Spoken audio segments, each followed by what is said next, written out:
My name is Miriam Climenhaga, and the article I am presenting for you today is Drawing Art into the Discussion of Writing Assessment by Tom Meyer.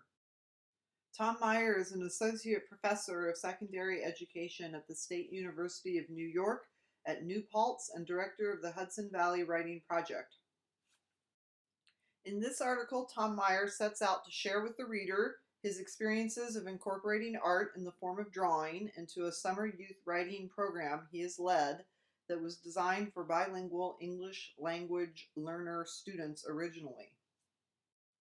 Initially, Mr. Meyer was a secondary English teacher who was hired to teach honors English, and then he asked to work with general education students.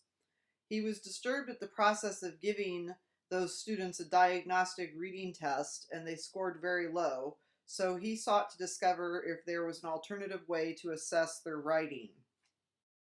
This initial work parlayed into how he would incorporate drawing into pre- and post-assessment of writing in the summer youth writing program. The summer writing program worked within the National Writing Project. He sent the National Writing Project samples that were de-identified pre- and post-program and on-demand writing samples. These initial samples were graded low, 1s and 2s on a 6-point scale, which made Mr. Meyer wonder if his program was ineffective. Some explanations for the low scores to him were the fact that these bilingual learners were writing in their second language of English, and also that the program emphasized process rather than on-demand writing. From this frustrating experience, he decided to ask his students to draw, write, and talk about their experiences of learning to write and writing in both the regular classroom and the summer program's workshop. Remembering, as Elliot Eisner says, that learning cannot be solely measured by words. Despite the idea that drawing holds a lower status than letters or numbers in terms of representation, he felt that, quote, drawing and writing go hand in hand in the composition and thinking process, opening access to how we know and experience the world, end quote. First, Myers asked the kids to draw themselves as writers in their regular classroom at the beginning of the workshop, and then they had them draw themselves as writers in the summer program at the end of the workshop. The initial findings were, as he says, enlightening, but difficult to interpret. Therefore, in subsequent summers, he had the students draw and then write an explanation of their drawing. In a few cases, he also interviewed students. By collecting this data, Myers felt strongly that the students were equipped to draw and write about their learning in both a regular classroom and the summer program, as well as the teachers would, in turn, learn from the kids. All grade levels participated, and they were all given the prompt, "As you look at my drawing, here is what you should know." Myers found that writing and drawing together gave him a better understanding of their processes and thoughts than looking at them individually. Quoting the article itself, Myers describes the process in figures 2 and 3 as such. An 11-year-old middle school writer describes her drawing of writing within the summer program. See figure 3. We learn about her staged process for generating writing. Quote, before I write, I stare into space and dream something up, end quote. Then I visualize it on paper, end quote. We learn that her writing process moves from thought to writing on real paper and then change. From this short piece of writing, we can also do a spot assessment of the writing itself.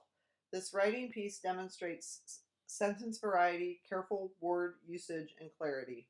The prepositional phrase is interesting. The use of quotation marks and a parenthetical provide added details. Although the student's writing is articulate, her drawing, see figure 3, elaborates her writing process even further. We see a writer planning or visualizing writing as represented within a thought bubble. Perhaps the writer's process involves sketching pictures and ideas before generating writing. In this case, we see a representation of a flip-flop sandal. Myers, 2013. It is Myers' belief that this type of process gives the kids more of a strategic control of writing and treats them more as authors and aligns more with the actual process of writing. He next incorporated talking about the writing and drawing through interviews in an effort to gauge feelings about regular classroom versus the summer program workshop.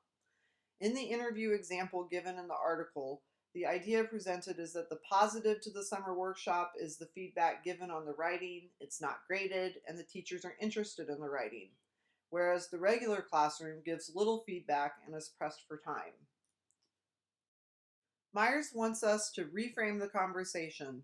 Instead of asking who, as in teachers, are effective or what is happening in our classrooms, we should ask what is promising, what could be better, for whom, when, why. Without this dialogue, assessment has limits to how effective it can be. Myers believes that incorporating drawing into pre- and post-assessment is easy, non-time consuming, and a good pre-writing tool. As he says, quote, art supports thinking, writing, and potentially learning for everyone involved. Asking students to draw, write, and talk about their experience learning acknowledges students as stakeholders in education who have a deep-seated knowledge and interest in the conditions of school and aspirations for their own educational progress. Students can easily inform us about their experience and hopes of learning, end quote.